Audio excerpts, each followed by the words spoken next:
तेरा वचन मेरे पाँवों के लिए दीपक है और मेरे मार्ग का उजियाला है। तेरा वचन मेरे पाँवों के लिए दीपक है। पहला पाठ संत पत्रुस का पहला पत्र, अध्याय 2, पद संख्या 2 से 5 और 9 से 12 तक। आप लोगों ने अनुभव किया कि ईश्वर कितना भला है, इसलिए नवजात शिशुओं की तरह शुद्ध आध्यात्मिक दूध के लिए तरसते रहो, जो मुक्ति प्राप्त करने के लिए आपका पोषण करेगा।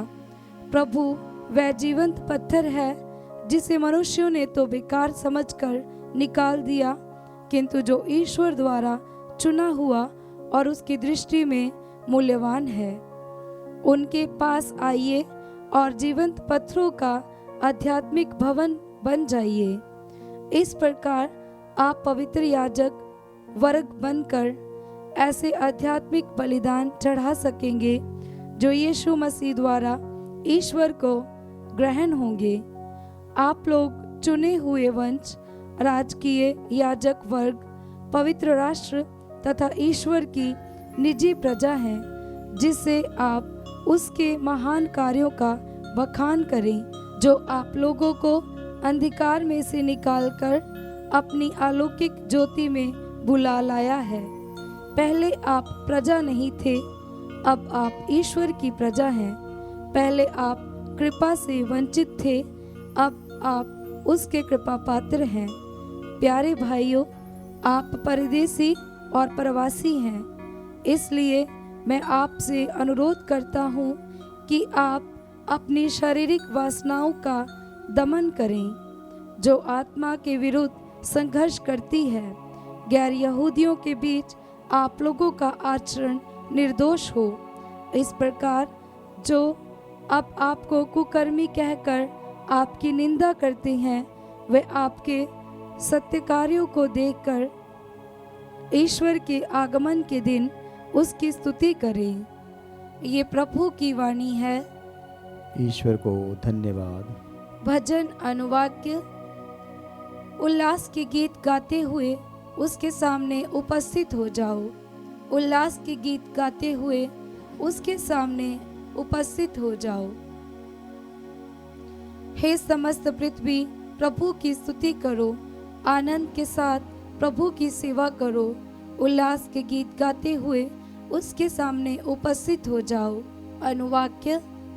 उल्लास के गीत गाते हुए उसके सामने उपस्थित हो जाओ।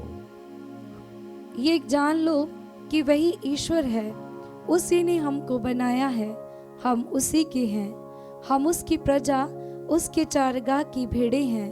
अनुवाक्य। उल्लास के गीत गाते हुए उसके सामने प्रस्तुत हो जाओ। धन्यवाद देते हुए उसके मंदिर में प्रवेश करो। भजन गाते हुए उसके प्रांगण में आ जाओ। उसकी स्तुति करो और उसका नाम धन्य कहो। अनुवाक्य। उल्लास के गीत गाते हुए उसके सामने उपस्थित हो जाओ। ओह, ईश्वर कितना भला है, उसका प्रेम चिरस्थायी है, उसकी सत्य प्रतिज्ञता युगानुयुग बनी रहती है। अनुवाक्य। उल्लास के गीत गाते हुए उसके सामने उपस्थित हो जाओ। जय घोष, हालेलुया। अनुवाक्य। हालेलुया। प्रभु कहते हैं, संसार की ज्योति मैं हूँ, जो मेरा अनुसरण करता है उसे जीवन की ज्योति प्राप्त होगी। अनुवाक्य। हालेलुया। संत मार्कुस के अनुसार पवित्र सुसमाचार अध्याय 10 पद संख्या 46 से 52।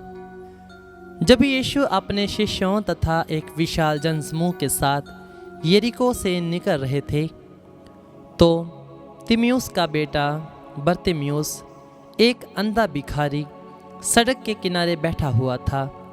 जब उसे पता चला कि ये यीशु नाज़री है तो वह पुकार पुकार कर कहने लगा, हे यीशु दाऊद के पुत्र, मुझ पर दया कीजिए।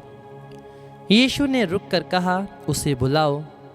बहुत से लोग उसे चुप कराने के लिए डांटते थे, किंतु वह और भी जोर से पुकारता रहा, दाऊद के पुत्र, मुझ पर दया कीजिए। यीशु ने रुक कर कहा, उसे बुलाओ।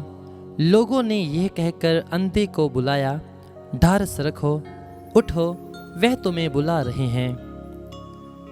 वह अपनी चादर फेंक कर उछल पड़ा और यीशु के पास आया। यीशु ने उससे पूछा, क्या चाहते हो, मैं तुम्हारे लिए क्या करूं? अंधे ने उत्तर दिया, गुरुवर, मैं फिर देख सकूं। यीशु ने उससे कहा, जाओ, तुम्हारे विश्वास ने तुम्हारा उद्धार किया है। वह उसी क्षण देखने लगा और मार्ग में यीशु के पीछे हो लिया। यह प्रभु का पवित्र सुसमाचार है। ख्रीस्त की जय।